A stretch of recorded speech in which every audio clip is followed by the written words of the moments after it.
We will have a very interactive discussion today. The key question is matter over mind or mind over matter, in a very simple terms. But whether matter came out of consciousness or consciousness is a offshoot of matter, or maybe there is nothing like consciousness. And what is the definition of consciousness? For most people, matter is, you kind of know what matter is through your perception, but you do not see your perception. You feel your perception, and that's your frame of reference, that's your truth. Whereas when we discuss the point that this perception or feeling, why is it true, then 1,000 different questions come. Is it an illusion, or is it a video playing in your mind, or is it actual truth? So that's where the question comes in. It's a very interesting thing that we perceive matter, even though matter, the way we know, constitutes less than 5% of the universe.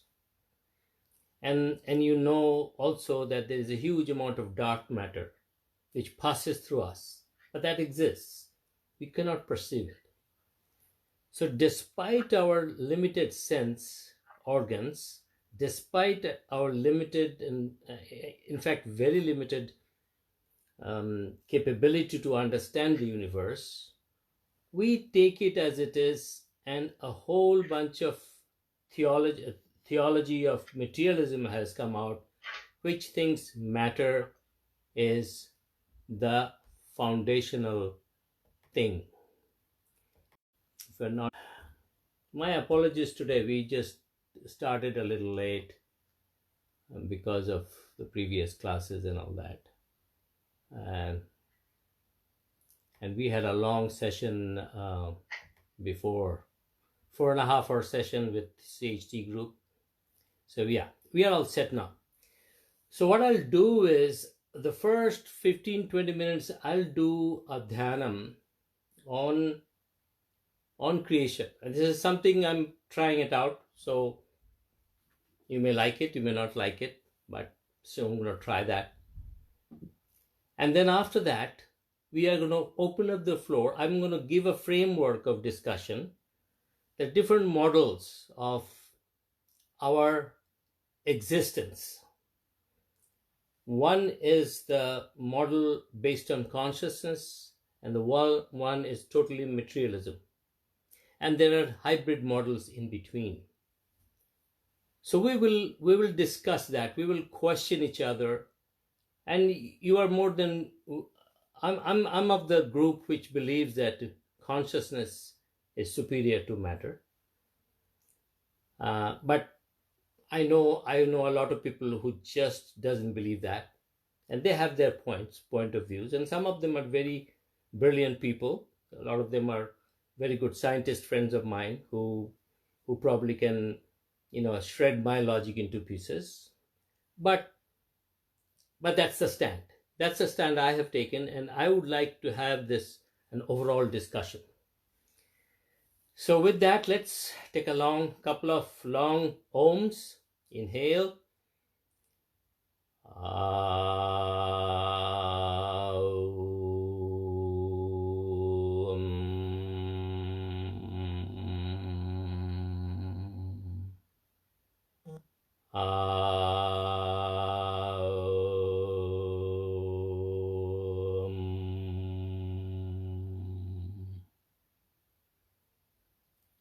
Just simply follow your breath in through your nostrils.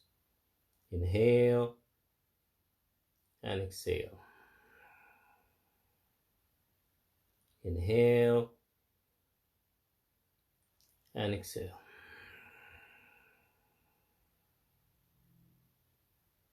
Last inhalation and exhalation.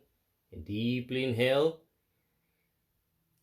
An even deeper exhalation.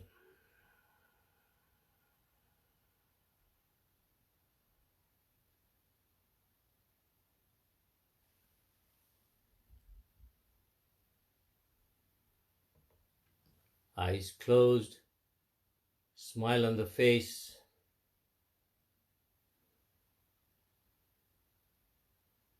In our heart, let's picture the creation of the universe, or shall I say the multiverse. Vishnu in his eternal sleep, and from his Navi the lotus blooms with Brahma, the creator, in there.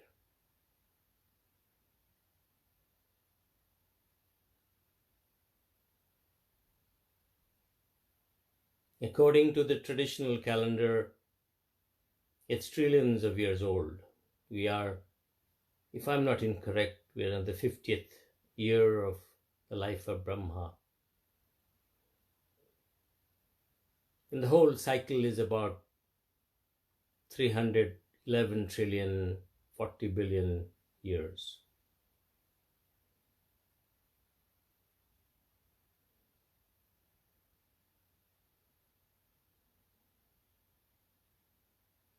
It is the vast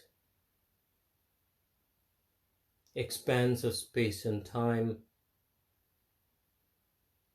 or maybe not an existence of space and time. Vishnu lying down, creation happening through his navel.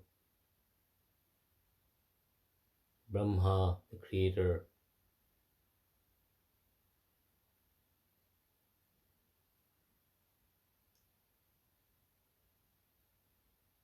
One year of Brahma is trillions of years.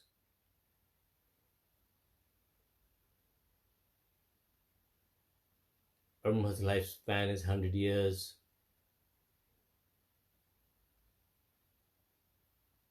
But let's just imagine this, picture this in our heart.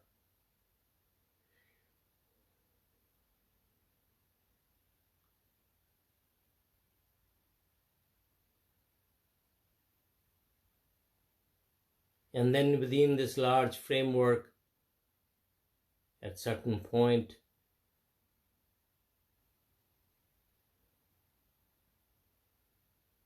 the creation as we know through science, let it happen.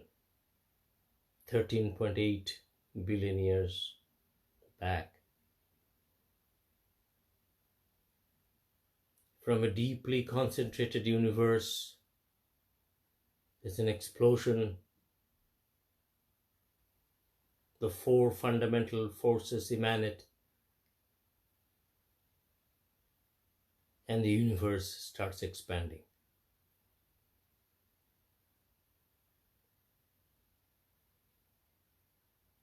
Huge speed, huge explosion, matter almost coming from nothing.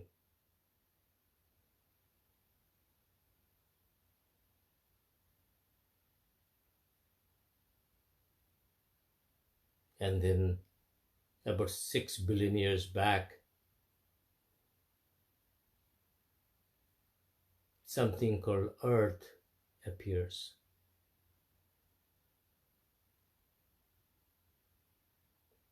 And then probably around 2 to 3 million years back, billion years back, the first signs of life start happening.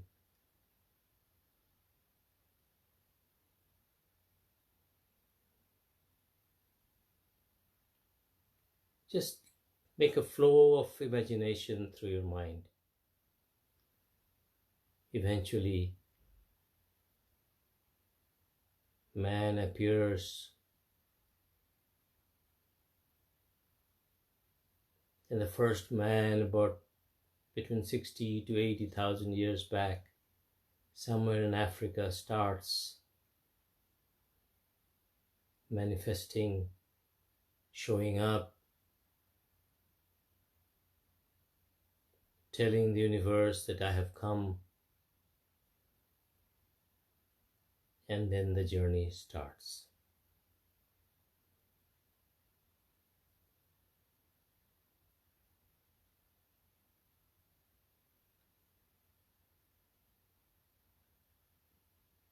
So we all are connected.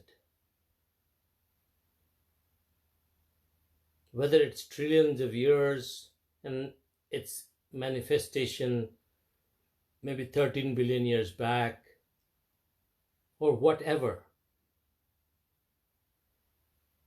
we are connected.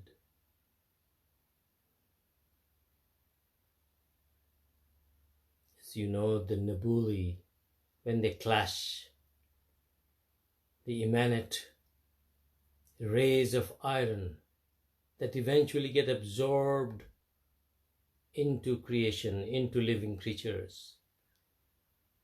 That's how iron gets absorbed into our body. God initially, genetically, and created hemoglobin, essential for life form.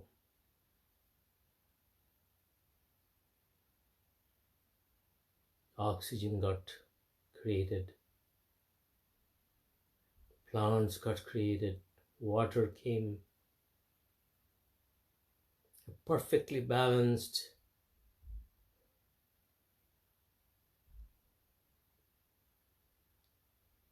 world got created. Human beings with their senses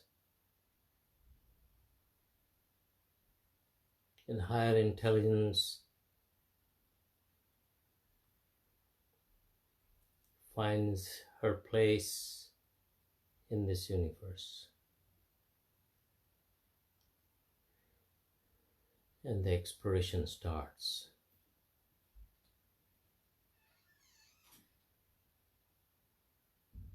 Can we really know the universe, being part of the universe, sitting inside the universe, what the universe is? Is it possible?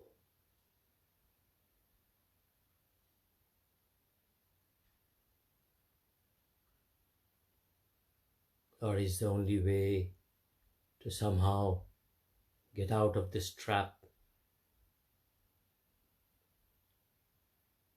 of the five senses?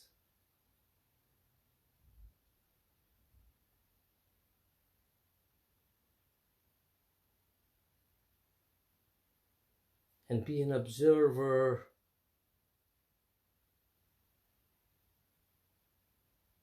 for some time, only to be absorbed into observation.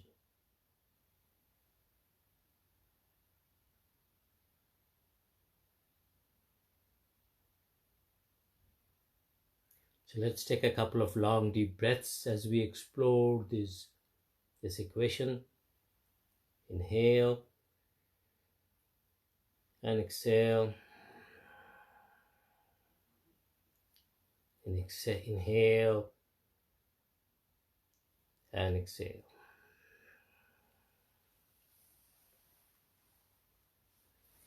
So I'm opening up the floor now with all of you, joining into the discussion. And please do join. And so the framework that I have, the discussion point is, there is really two, and I have chicken scribbled notes all over because it's a huge subject. There are models of the universe based on two things. One is two propositions foundationally. One proposition is there is something called universal consciousness the universal mind, as some people say, and matter evolves out of it. In fact, the question always comes that if I'm looking at the moon and I'm saying that moon is an objective reality, now if all the human beings and all the creatures who have sight or have some way to feel, say, an object called moon, we do not, we our senses are removed from us. We can't see the moon. You can't feel it. There is no way of communication. There is no signal coming. There is signal coming, but there is no receptor. Does that object exist? Again, this is a universal, conflict of discussion here. So that is the holistic world, that is the idealism, concept of idealism. That if I don't see it, it doesn't exist. Everything is my projection. From Plato to Vedanta, pretty much a whole bunch of all the spiritual philosophies and non-spiritual philosophies, a whole bunch of those have argued that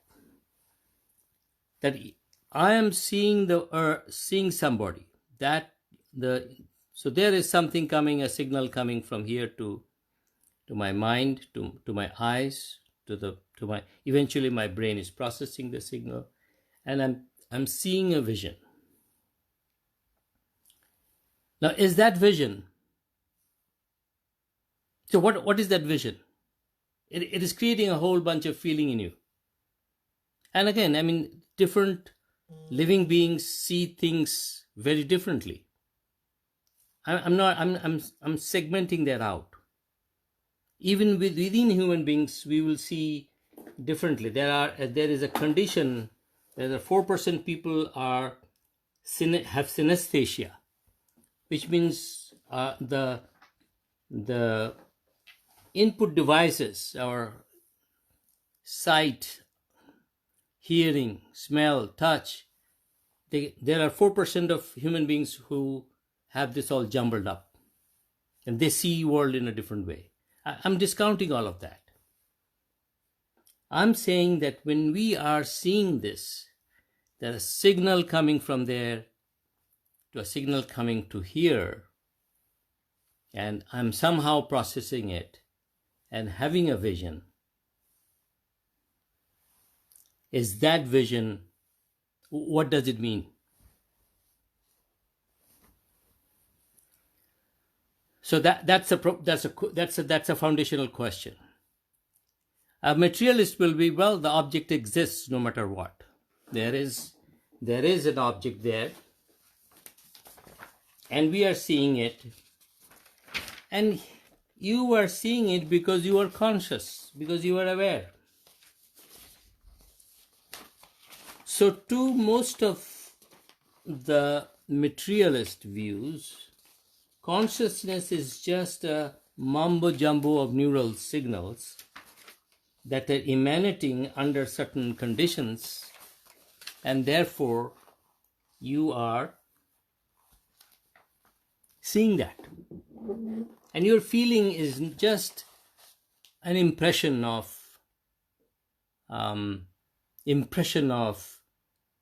those chemical reactions that's happening, your neurons firing. And I'm going to go into some of those theories that's very interesting theories. We need to respect both sides on this. The materialists there are a lot of smart people working there. But there are a lot of people who have also moved especially from the materialistic side, including Feynman, including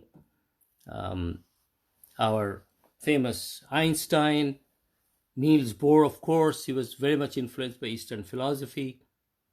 They all at some point, not all, a lot of them have at some point question the very foundation of their own creation. I mean, that is a question. Actually, this question was asked by Einstein. If nobody sees the moon, then what is it? I mean, think about it. And then comes quantum mechanics. So typically, and I'm gonna jump up and down, but bear with me. It's a very complicated subject and needs some introspection. So, for example, let's see, we have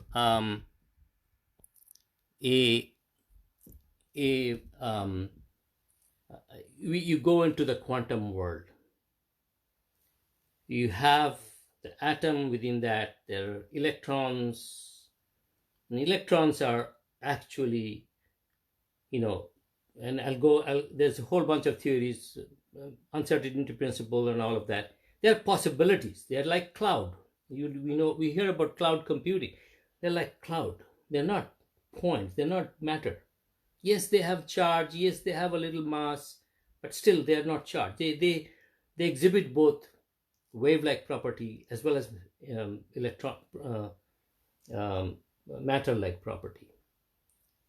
But what are those? When the electrons jump from one shell to another, this is how it is. There are circles, just like the solar circles. We have the Earth and the Venus growing around the sun. Nucleus is being surrounded by, the different shells. And say you excite an electron, it goes from one to another. Those are possibilities. Those are not realities the way we think about a chair and a table. And an electron here and an electron there is not signaling. There is no signal. The concept of space-time breaks down in the subatomic world. And therefore, there's a famous physician called Amit Goswami.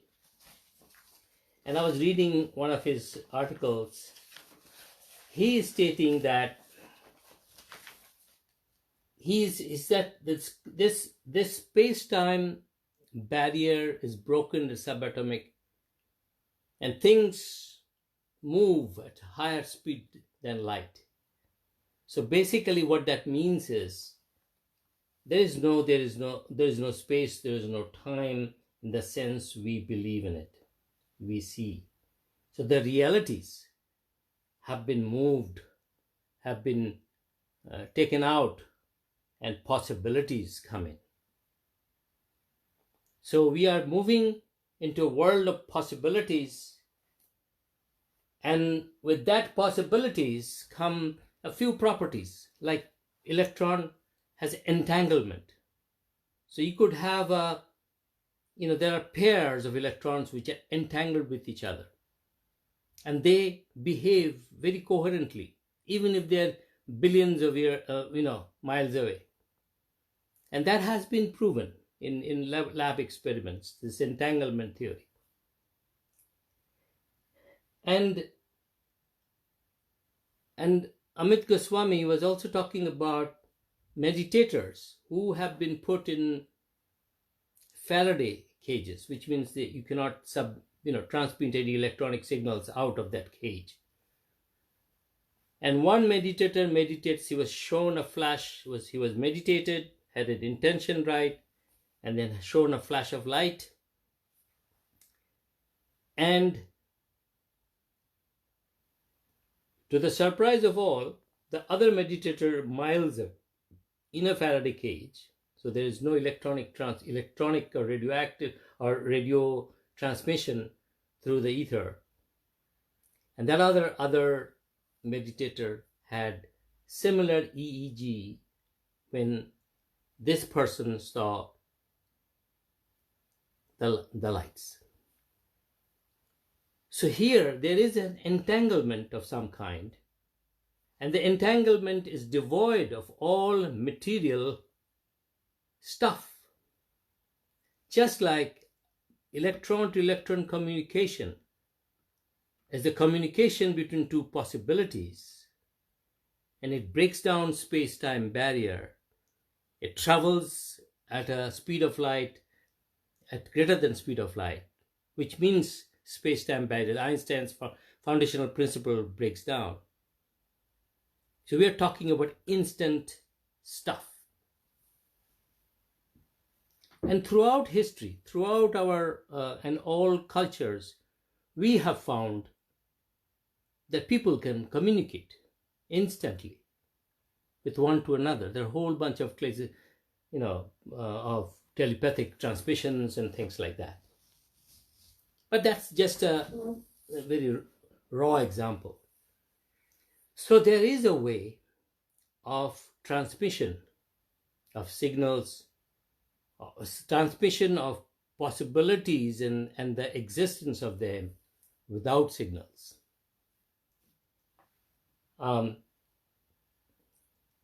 So therefore, the whole matter is basically, so what is consciousness? There's another interesting work by a gentleman named Hoffman. He works very close to my house, UC Irvine, and I had a opportunity to go and talk to him when I was doing all these studies.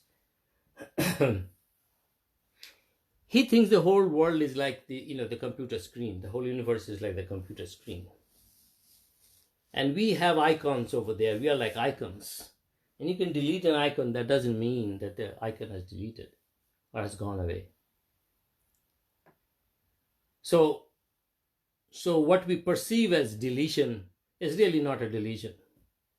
So the whole perceptual layer confuses us because we have limited perception. 5 senses, very limited. And within those senses, the range is very, very, very limited. And therefore,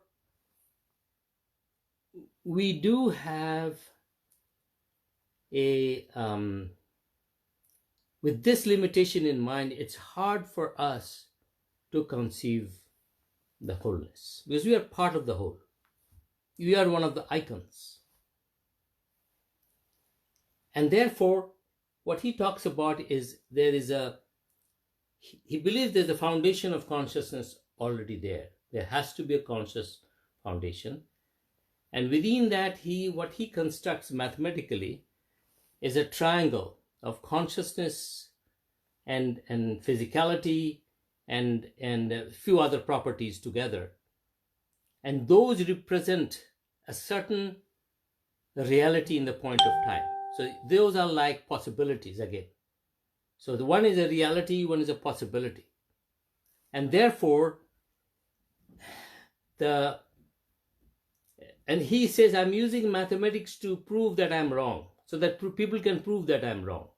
Mathematics is not real, it is indicating a reality, but it is not reality. Mathematics is not consciousness. Mathematics is going to a point where you could say you could find faults at my mathematics, and I'll go on improving it, but it is going towards the direction of showing that consciousness exists. Now, so I think it's gone pretty heavy duty here. So basically, as you know, physics or science has some very basic limitations. One of the basic limitations is science never tells you the what. It'll tell you how. And there's a famous debate between Vivekananda and some other scientists at one time. And this is a widespread debate. What is energy? And you can say energy is this and this. So, and from there you can go this and this. Or a matter, yeah, it's atom, electron, proton, neutron. Go on like this, but you are always, it's called reductivity. So it's after a certain while you stop. You cannot go any further. But what spirituality and consciousness is saying, that I can experience that energy. I can be that energy through whatever way. So you are telling me how-tos, but I'm telling the whats. And this experiential philosophy is something which is getting a lot of traction. So we have two worlds. One is the world of faith and blindness. So that is kind of, goes one way. The other way is a very objective world of extreme, there's nothing else than matter. And then, and the material world is foundationally, you do experiments, you do objective reality, objective verifiability, you do this, do that, and come to a hypothesis, and you prove a theorem. But all the theorems are limited. Newton's law is limited. Einstein's laws are limited. So all the laws of physics have constraints surrounding it. They're all limited because they have some foundational principles they agree to, and based on that, Newton's law is where there's nothing, no problem with velocity. Einstein saw when there was a velocity in between frame of references, things change. And then his general theory started talking about when there is an acceleration between frame of references, things change further. So with that, so I think yoga, and this is my thought, and I've talked to a few people, is standing right in between. There's something called subjective verifiability. So what is subjective verifiability? I'm saying that, look, there are thousands and thousands of people are saying these are their experiences. They are talking about the experiences, and there is huge commonality amongst all these people. Huge commonality. When somebody is talking about experience with God, whether it's Krishna, whether it's Buddha, whether it's whoever it is, they have very similar experiences, and they are not even related. They're not even the same time frame, and therefore they are. There is some truth to that. So yoga is saying that this whole subject of subjective verifiability, where subjects are giving certain propositions, and this is happening over the years, over a long period of time. It's kind of like traditional knowledge. That has to be taken into account, because these people, through their experiences, and they're unbiased people, they have no skin in the game, they're providing huge unselfish services to the humanity. They are stating some facts, and we need to take that seriously. And that's how this whole consciousness study is coming in, and a whole bunch of people are actually working. Scientists are working. Scientists, computer scientists, mathematicians are working to bring in models of consciousness where they say, hey, there has to be something foundational there, because we are extremely limited. And the quantum physics and the quantum world has everything is a probability, everything is a possibility. You do not know a position of an electron. Heisenberg's principle. It's a fuzzy world, and in this fuzzy world, fuzzy physics, the classical denomination of Newtonian physics is very limiting, just like our senses are very limiting.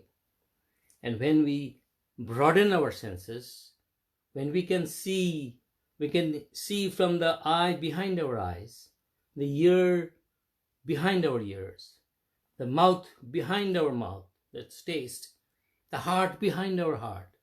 When we can see the universe from those deeper perspectives, and delineate. So there's this delineate from this physical existence, and then the observer and observant kind of diffuses, just like a very similar phenomenon starts happening in the subatomic world. We are getting into the level of consciousness. So with that, this is a very complex subject. It takes hours to discuss. And so one of the things I would like to suggest, see the subjectivity of the observer, so people can say, hey, I'm observing something and this is true, and this is true. So this is objective verification. But double slit experiment. The electrons go in, there's interference, so they're behaving like wave. They are behaving like a wave when you are seeing it. When you are getting out, they're behaving like matter. Maybe vice versa, I may have jumbled it up, but either way. So the point is, the observer is actually changing the results. So you are part of the system. So what you are seeing with your own eyes is not independent of your deeper systems. Because you are so conditioned physically, you think that's the reality.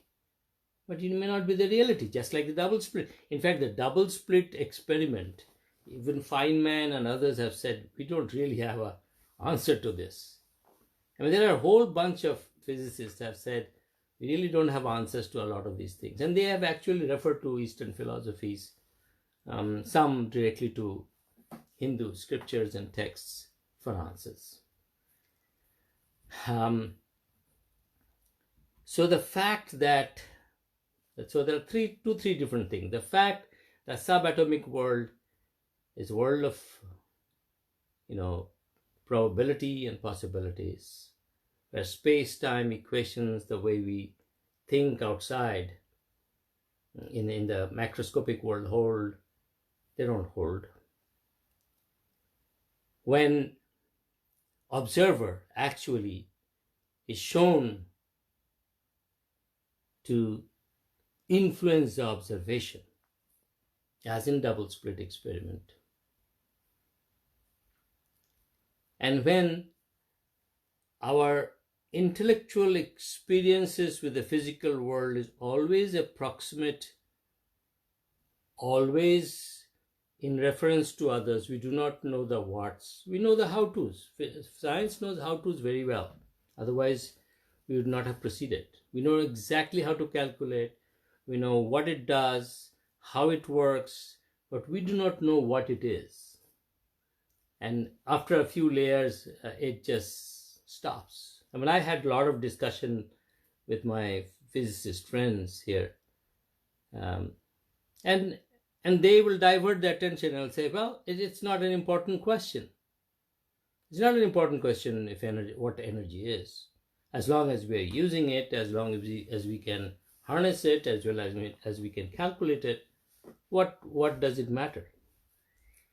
It matters, it doesn't matter from a practical point of view, but it matters when you are talking about the philosophy, the model, when you are talking about whether matter is utmost or consciousness or something non-matter is important. And even from a practical point of view, if you look at the universe, the matter is only 5%. The matter we know, we see, we feel, only 5%. And that too, all that matter is very, very empty. We are mostly empty. An atom is mostly empty.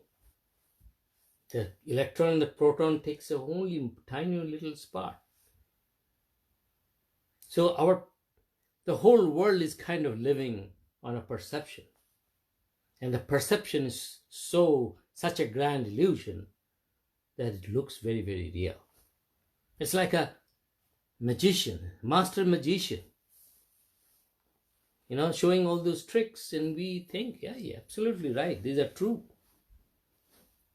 But they're all illusions. That's what the veil of Maya is. And that's where,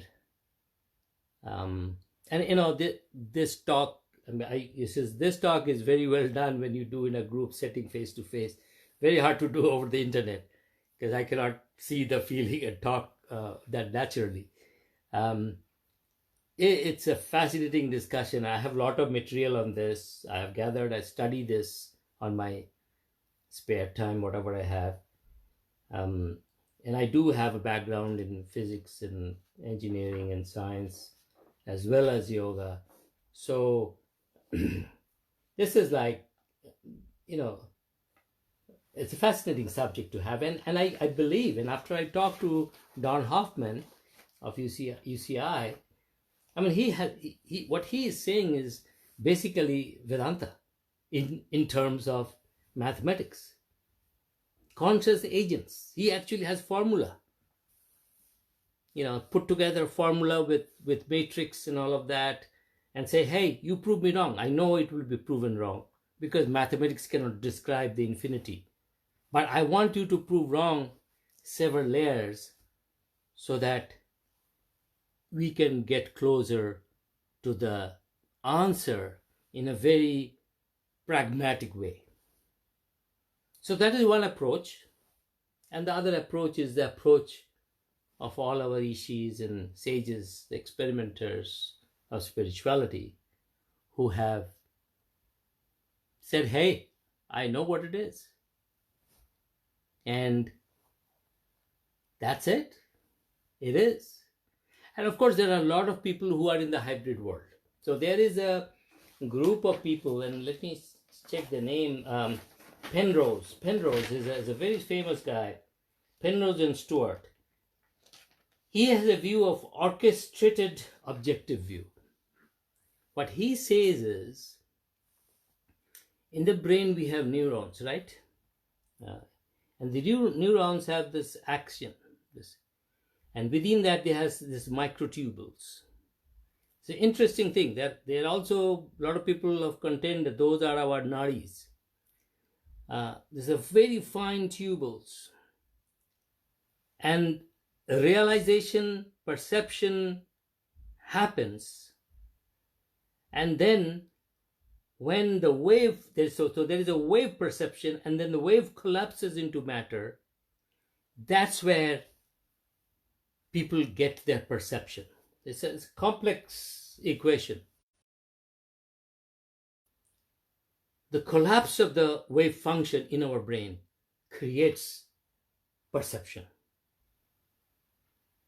So they are trying within the framework of matter. He's more of a dualist, so believes in both matter and consciousness kind of coexists. So they're saying that within that framework, the consciousness exists. But then, brain is not the only thing. First of all, we have other cells throughout our body. Neurons are not the only cells. Do you mean to say that consciousness exists only on the neurons? So foundationally, what I see is there is basically a concept of consciousness, Eastern philosophies, and the Western philosophy, can't say because a lot of Western philosophers believe that, but Western general modern thoughts are matter-based, and consciousness is just an offshoot of matter.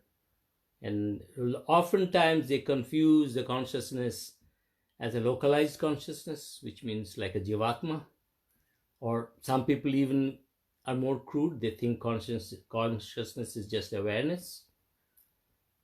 And therefore, this cauldron of confusion will continue till you actually experience it. That's my 2 cents on this.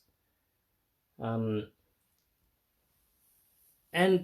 the important fact that a lot of the scientists are coming to an equation, when they are going especially deep down in quantum mechanics, they're going down and finding things. Heck, you don't know what an electron is. You don't know where the position, you know somehow indirectly that the electron is existing as a possibility somewhere. You're not seeing an electron, you're not touching an electron. So that's the world. So this is subatomic world and the super macro world where you cannot see. It's billions of light years away. How would you know what they are?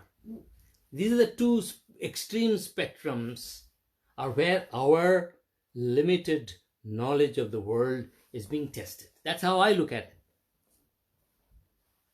And in that limitation, I tend to think that the view of matter-only world is a very, very limited view. There has to be a master equation where under certain conditions matter seems real. Like Newton's law. They are true because when velocity is zero. But when there is high velocity, helter-skelter, Newton's law doesn't hold. So even physics or mathematics is proving that they're all conditional. And we human beings are conditional. All living beings are conditional. And therefore, there has to be a master equation somewhere, which is probably not going to be dealt with intellectually, but at a different dimension that captures the whole thing, and then can crystallize into different segments depending on the conditions. That's why our masters basically say, and that's one of the attacks. Your spiritual guys say they know everything. How can you know everything? And that is where the big quantum jump is. This jump into the possibilities, non-locality. That's another word which is used in quantum mechanics. Non-locality. It's not local. They did this experiment where the electron, showing spin of zero, two entanglement, one is positive spin, negative spin at miles away. So therefore, our existence here and somewhere there is all possible. What we see is very localized model of our perception. But in a world of non-locality, San-May can be in 500 different places in 500 light years away, no problem. And our scriptures kind of say that. There are 14 Manus. There are, of course, multiple worlds. String theory is coming in, talking about multiple worlds. So we are not there. We don't say universe these days. We say multiverse these days, because they already have like indication of 23 different universes. So with that, I would just open up and see if you have any thoughts, questions, ideas. As a group, we can figure out where do we stay. And it is a very complex matter. And whatever I have said is not, and this is just my take. And this is a very, very vast subject. I have very limited knowledge about this, but I do have interest in it. Okay, so Boliye, tell me. yeah, what you are talking about multiverses. Multiverses. Right. But that multiverses theory, from where have you derived? There is no scientific evidence. But this is based upon, might be scriptures or...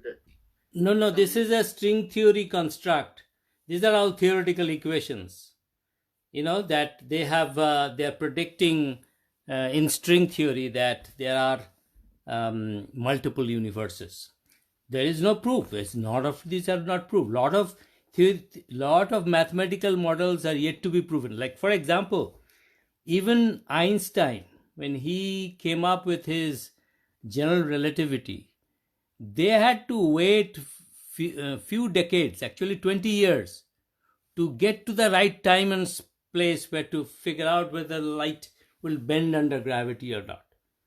So a lot of these things are theoretical physics at its peak, and there are very smart people working on it. And they're much smarter than me at least. And but they are saying things like that. So now one thing is the era or the sphere of intellectualism. The other thing is the experiential world, which I've been talking about, the subjective verifiability. Yeah, so it is there. You can look up. It is there. So anybody else? I know I talked a lot. I may have misspoken a few things here and there, but I wanted to have this because we are doing yoga and all of these things. We are doing a lot of things through CHT. Compassionate presence. I want to give a perspective because somewhere, someplace, people will come and may ask these questions, and you may say, "Hey, what is compassion?" Or it's just a few electrons moving here and there through your brain nerves into your wherever, and you feel something. There is compassion. There's really no existence. So, yeah. Things like that. So what is role of yoga and meditation in this theory? Well, yoga, see, the way I look at it is, one is, as I said, one is this one world of science where you do objective testing. You do you observe, you come to a hypothesis, and then you build an experiment, you test it out, and then you negate or say yes, and you come up with a theory, and that theory can change over time. So that's one thing. The other thing is, again, bhakti, or I wouldn't say bhakti because bhakti is a much stronger word. Blind faith, I would say blind faith. Bhakti is not totally blind faith. Bhakti has a lot of rationale behind it, but blind faith.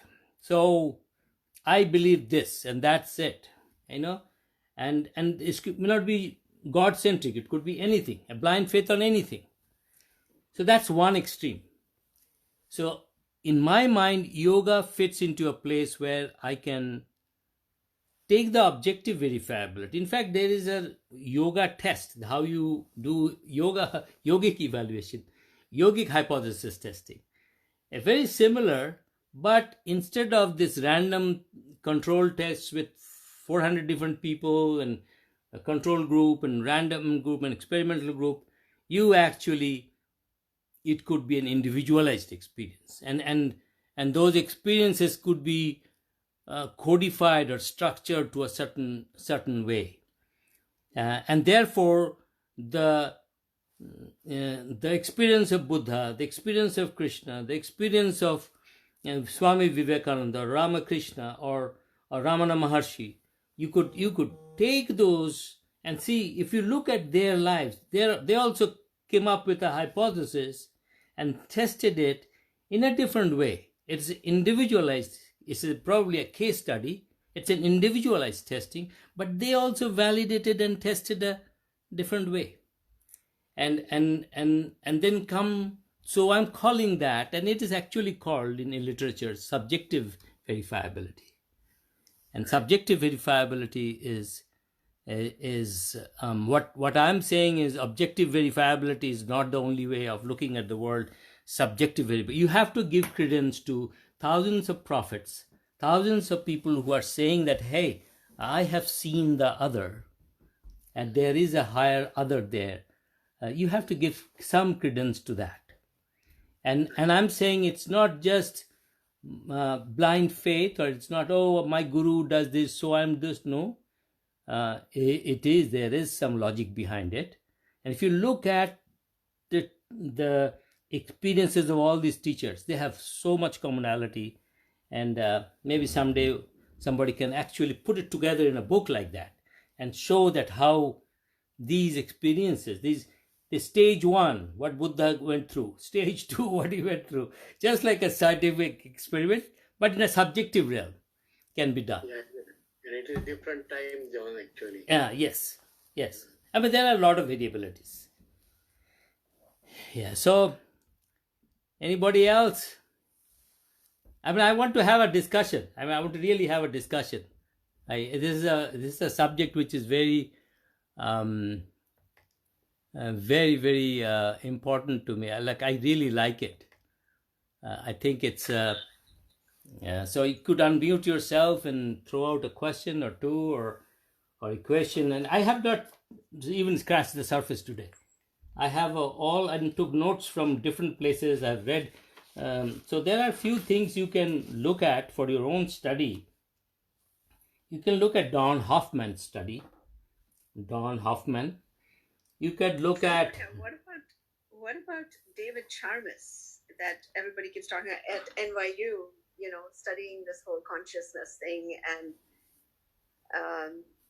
because to some extent, I remember reading a long time ago about that experiment of the entanglement and 11 miles away. Yeah. But the minute one proton was impacted, the other one acted the other way to show that they were connected. Yeah.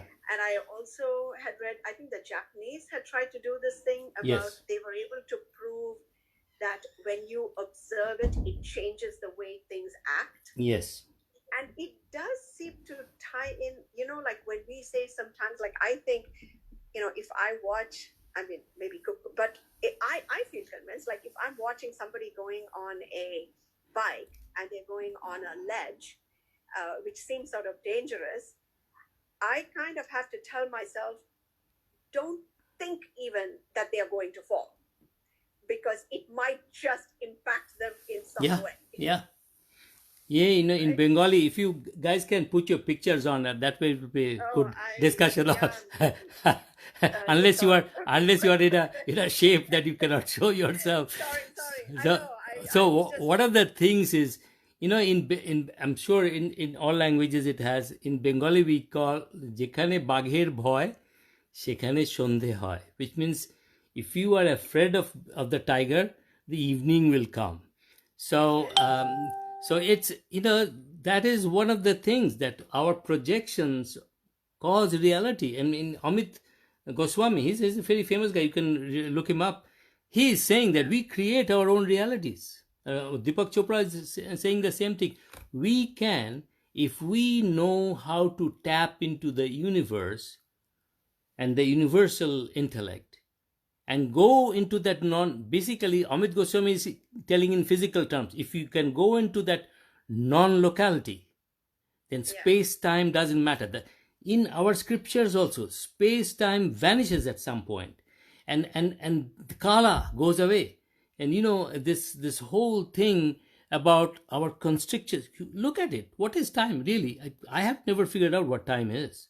And space, it's really a perceptual thing to me. And I think that's why I think when you cannot really say like when time began, right? Time is like the difference between two events. Yeah. So when you had the first event, where was the event zero, right? It cannot be an event zero. There is no event zero. It's a continuous flow. Time is, it's a flow between two events.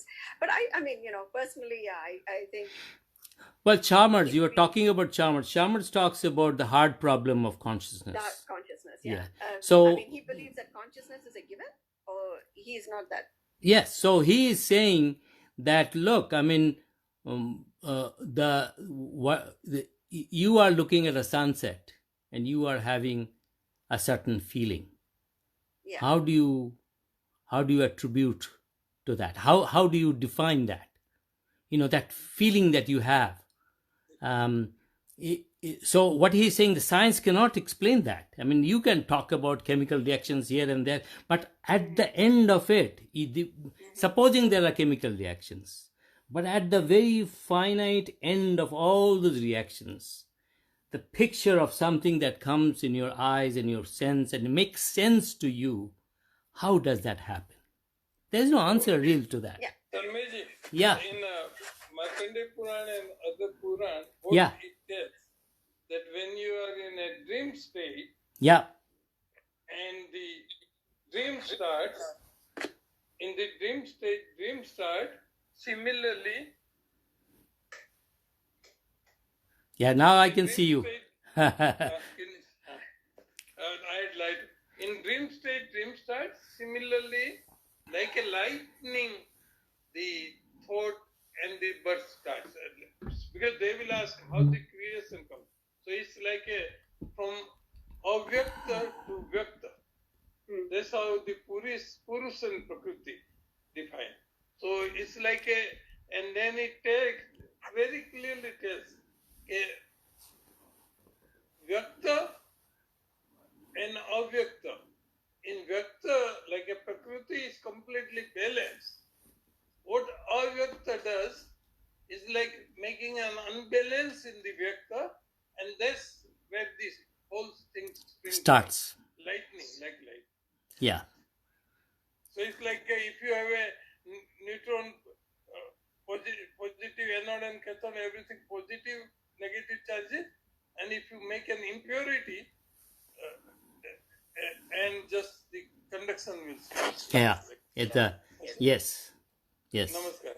Yeah. No, that's fantastic. Namaste. Yeah. And I guess we have to really try the Patanjali Yoga Sutra. You have to do everything from step 1 through that 196, right? I mean, Yeah. in order to actually say, yes, I can hear something that's happening thousands of miles away, or I can Or see tomorrow, something that's happening. tomorrow 6 to 7, I am taking Patanjali Yoga Sutra, sadhana, Oh yeah. the samadhi. I'll be there. We'll be there tomorrow. Samadhi. Yes, Samadhi. yes, I will yes. talk 8 Sadhana steps, pada. but mainly I am talking on samadhi.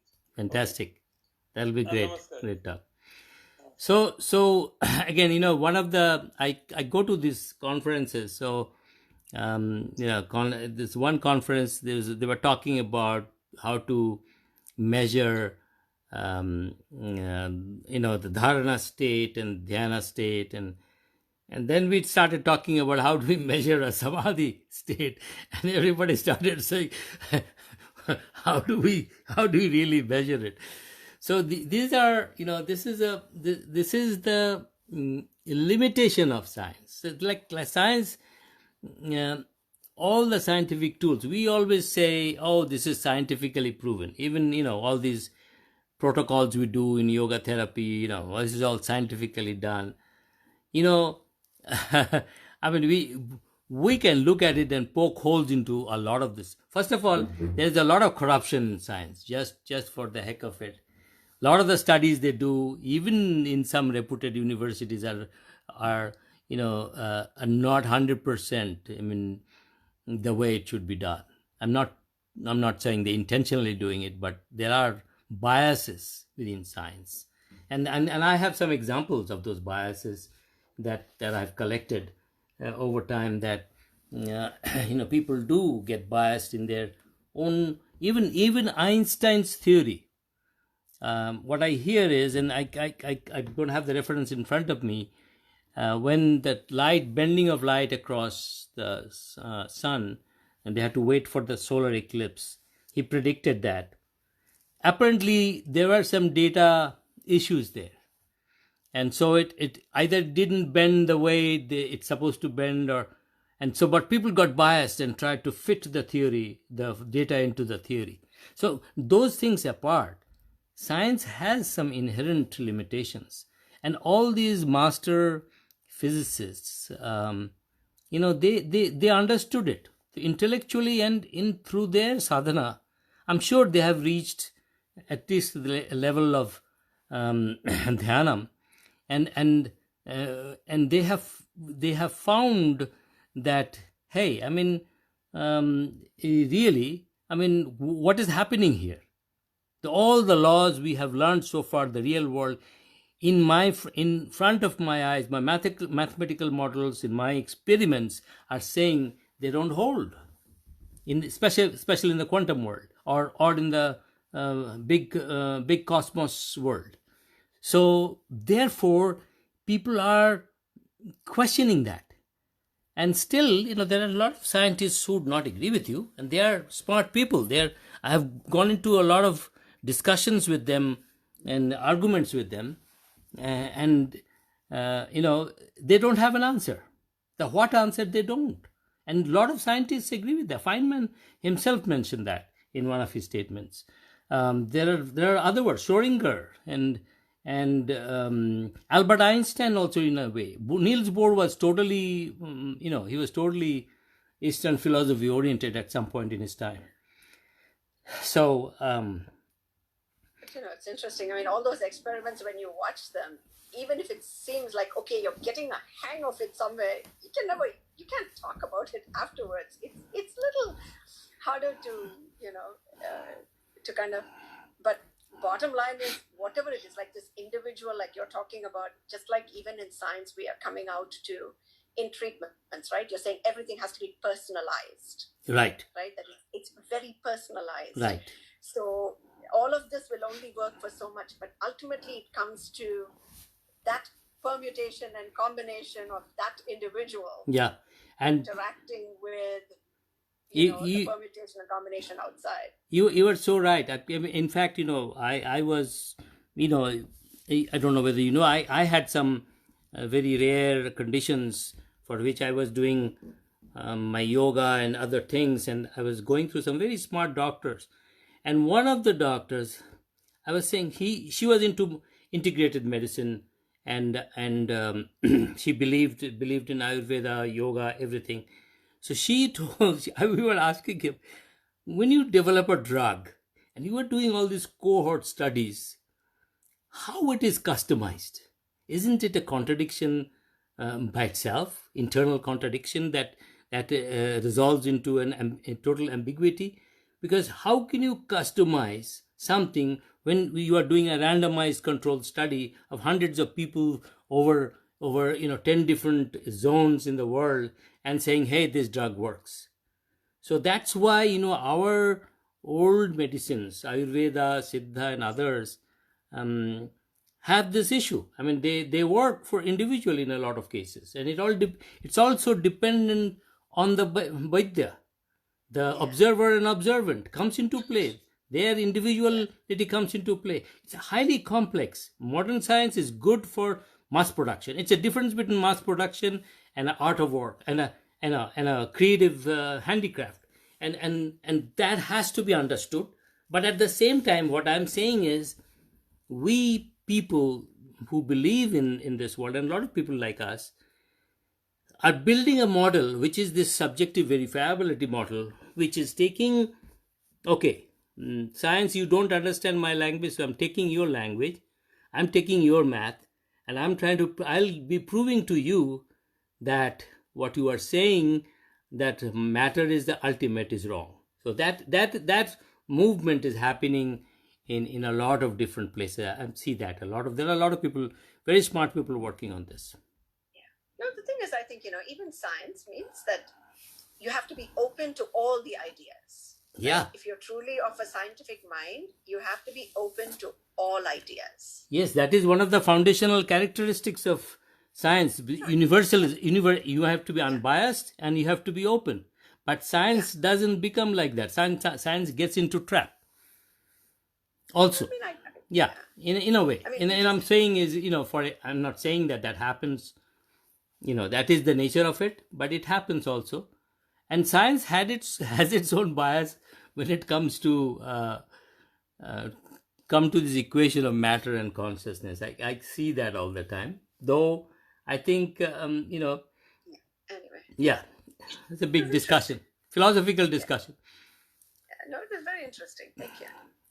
Anyone else? Satish ji, you have a lot of thoughts. You're muted.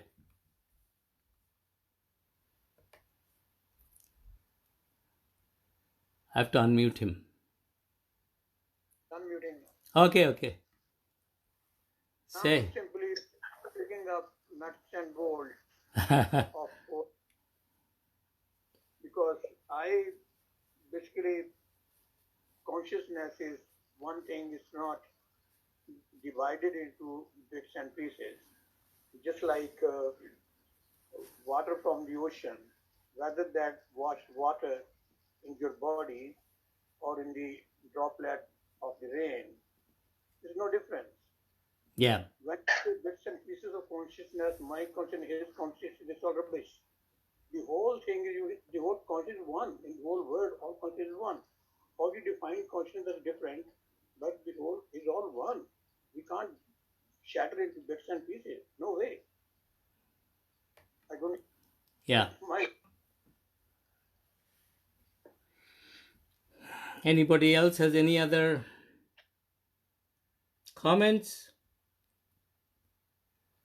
So, there's another thought that people talk about is the world of symbols. So there is a famous experiment called the Chinese room experiment, I think it's called.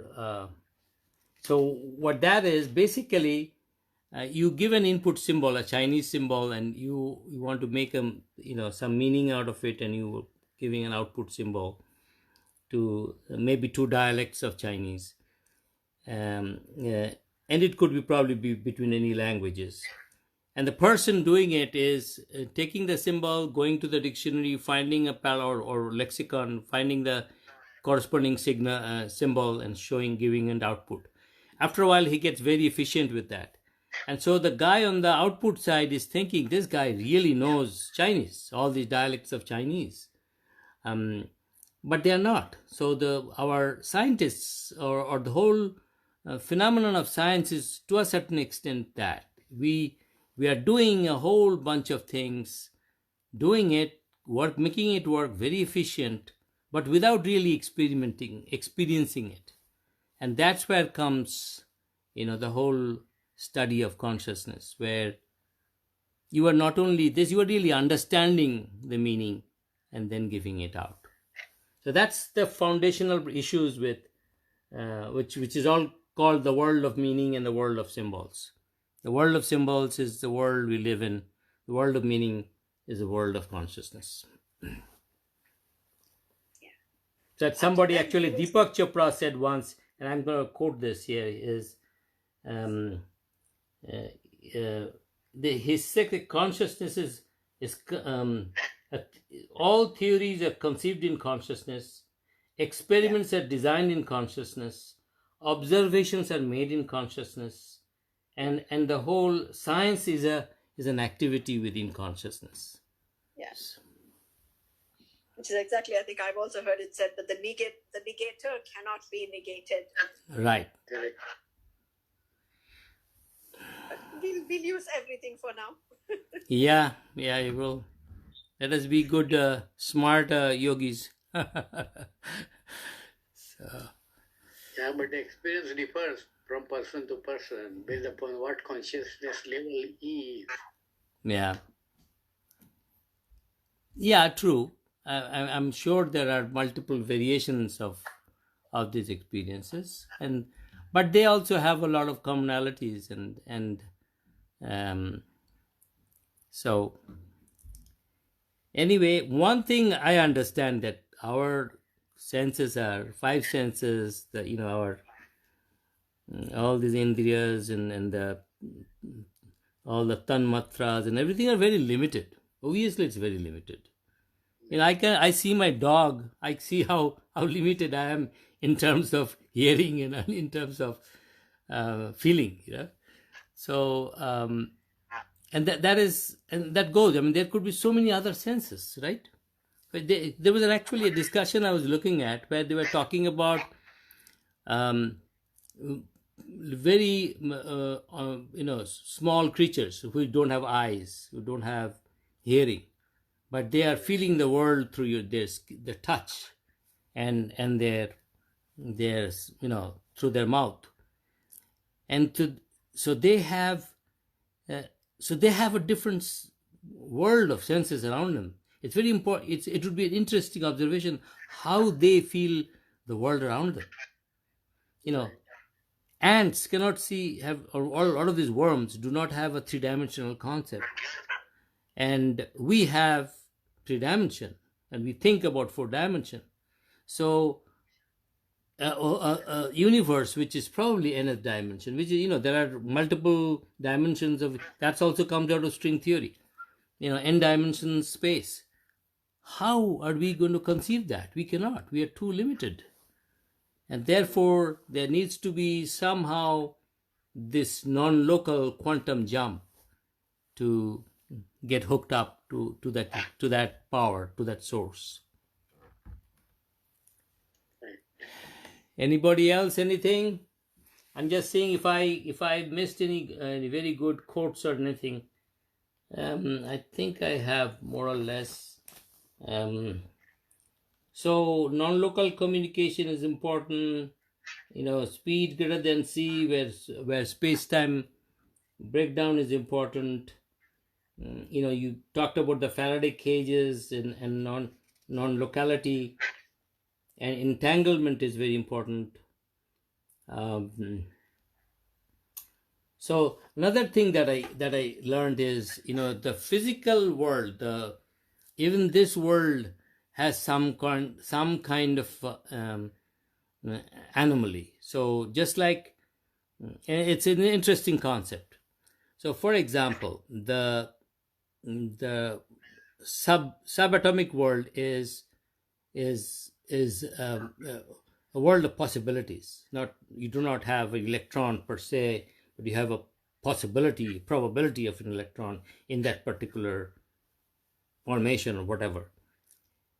And in the physical, in the macro world, apparently things also move. There was a discussion about I go and see Detroit, and what if nobody can see it? Is it still belongs? And Amit Goswami was talking about, well, even our physical world also has some anomaly, but it moves at a very slow pace, 10 to the power minus 16 centimeters per minute or so, something of that sort. I didn't really understand what he was trying to say. So basically, if the anomaly or the possibility of in the larger world is very, very very, very slow, and that's why it's beyond our perception to see those anomalies.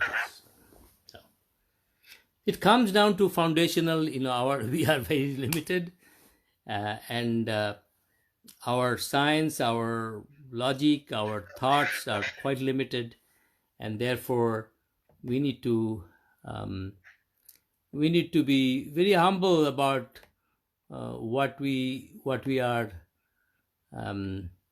talking about in terms of a vision for the universe. Okay, anybody else, anything? Otherwise, then I'll do the closing prayers. And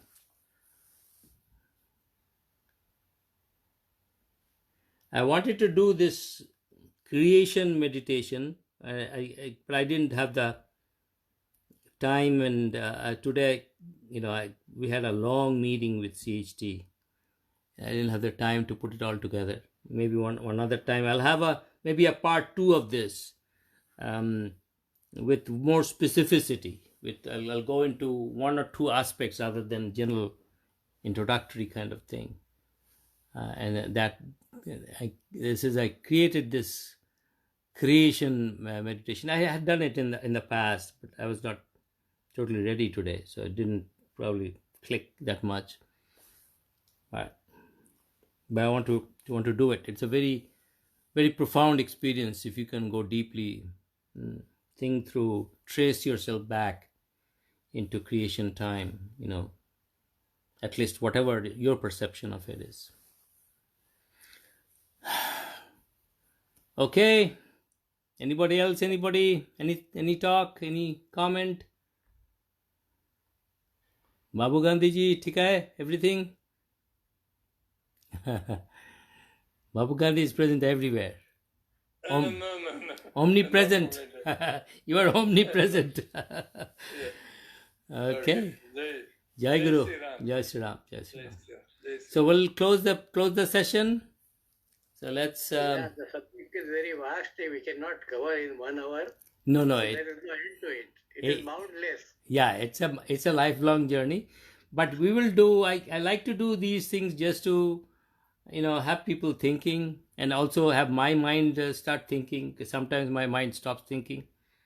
So we'll do this. I'm going to delve into this whole thing, Okay. And we'll do a part 2 maybe in a month or two. We'll- Okay, then we'll have closing prayer then, I think. let's do the closing prayer. Inhale and exhale to the heart. Om Sarve Bhavantu Sukhinah, Sarve Santu Niramaya, Sarve Bhadrani Pashyantu, Ma Kaschit Dukha Bhag Bhavet. Om Shanti, Shanti, Shanti. Grab your right wrist with the left palm. Inhale to the back and exhale all the way to the ground, to the Lord of the temple, Yonishta Devata Devi, and for the will and goodness and health for all.